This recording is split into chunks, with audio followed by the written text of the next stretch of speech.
Haleluya, haleluya, haleluya. Salam saudaraku. Ratapan 3 ayat 22 sampai 23. Sebab kebaikan Bapa Yahweh itu tidak pernah berhenti, dan rahmatnya tidak pernah berkesudahan, selalu baru setiap pagi. Kita kembali mengucap syukur saudaraku.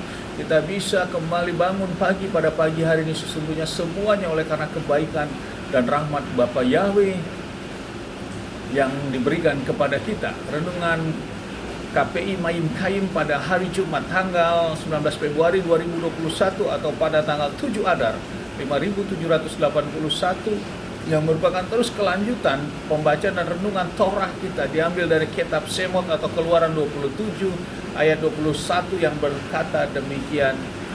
Di dalam kemah pertemuan itu, di bagian luar tabir yang menutupi tabut kesaksian itu, haruslah Harun dan anak-anaknya mengaturnya dari petang hingga pagi di hadapan Elohim Yahweh, suatu ketetapan selamanya bagi generasi-generasi mereka dari antara Bani Israel.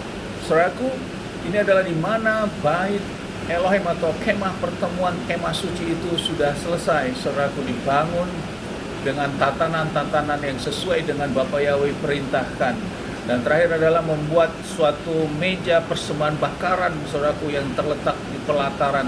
Dan meja persembahan bakaran adalah tempat di mana akan membakar persembahan-persembahan bakaran yang diberikan oleh Bani Israel ataupun pada tatanan perintah dalam hari-hari raya, saudaraku, dan dibakar di mesbah persembahan bakaran ini.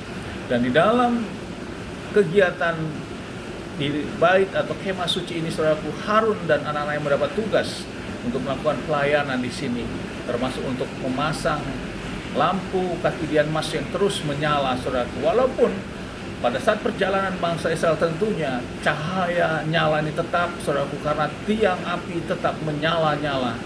Dan karena itu sudah Bapa Yahweh nyatakan dalam memimpin bangsa Israel. Pada malam dipimpin oleh tiang api, pada siang dipimpin oleh tiang awan. Namun api di kaki dian emas ini tetap harus menyala, saudaraku. Dan yang melayani, yang menyusun, yang mengatur semua dalam tatanan ibadah itu adalah Harun dan anak-anaknya. Dan ini harus dilakukan, saudaraku, dengan benar dan tidak boleh keluar dari apa yang Bapak perintahkan.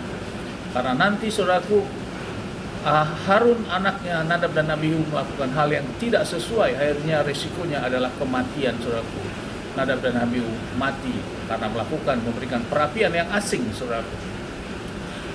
Hal ini menjadi renungan bagi kita, di mana betapa kalau kita renungkan tentang bait Elohim, baik itu pembuatan perkakas dan pelayanan di dalamnya, begitu sangat repot, saudaraku.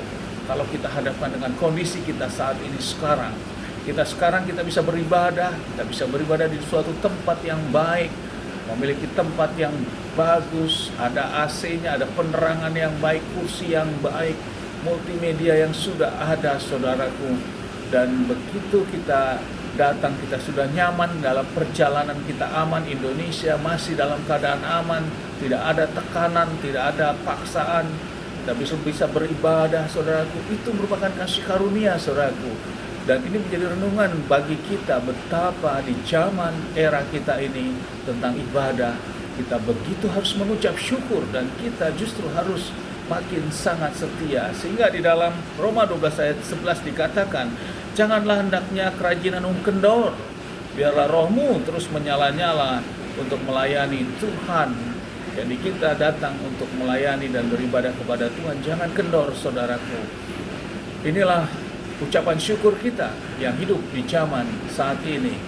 Bukan seperti halnya saat hidup di zaman saat pertama Bapak yang memerintahkan untuk adanya tempat atau kemah pertemuan kudus ini dibuat, saudaraku.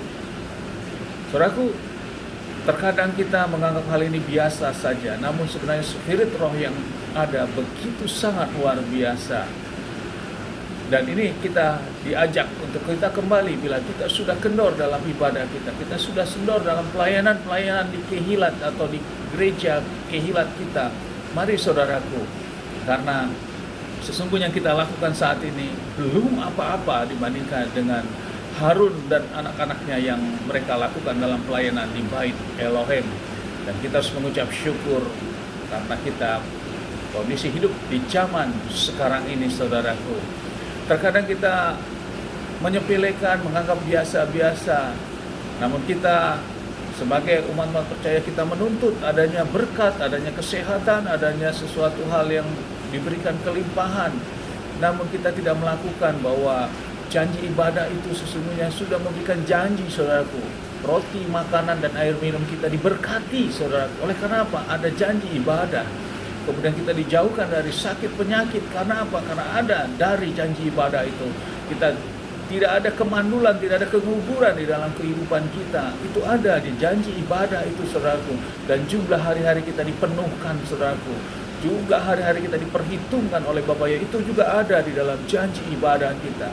Dan tentu ada ibadah, ada pelayanan, apalagi sebagai pelayan-pelayan Tuhan, saudaraku.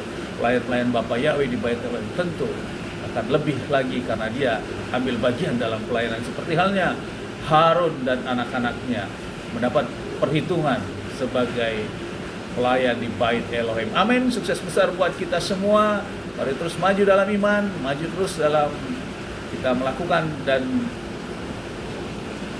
perintah-perintah Bapa Yahweh ini. Dari tempat ini saya berdoa, Bapa yang memberkati dan melindungi kita semua dimanapun kita berada. Bapa yang menyinari wajahnya dan memberikan kita kasih karunia. Bapa yang menghadapkan wajahnya, memberikan kita damai sejahtera. Apapun yang kita kerjakan, apapun yang kita lakukan sepanjang hari ini, di dalam nama Bapa, di dalam nama Adonai Yeshua HaMashiach, dan oleh kuasa otoritas Bapa Yahweh, semua yang menjadi berhasil, saudaraku. Dan kita orang-orang yang percaya kepada Bapa Yahweh, kita tidak dipermalukan. Amin, haleluya. Shalom, saudaraku.